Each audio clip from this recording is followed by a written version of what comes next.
Let's build this gaming PC, and it's an all black build, and I think it's going to be super clean with zero RGB. Since we're upgrading the original system to a Ryzen 9, we're going to swap out the cooler to a DX360. This is by ID Cooling, and the cool thing is it has short runs for the tubes, so you don't have floppy AIO tubes just hanging in your build. ID Cooling has always been known for a budget brand, but I've probably used over 200 of the AIOs, and I've had zero failures. This is definitely more of their premium product, and excited to see how it performs.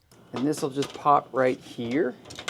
And then we're in the money. Now we're just transferring over the RAM, the CPU, and the SSD from the previous build, and then we can go ahead and throw this in the system. Now, if you're installing the motherboard, make sure that all of the standoffs or the things that you screw into are present. Some will be missing because it doesn't always know what motherboard you're going to use with the particular case. Next, we're installing the AIO hardware, so we're just going to screw these guys in, throw some thermal paste on, and we can install the AIO. When installing the AIO, make sure you use the right headers, like pump should go to the pump and CPU fan to the CPU fan.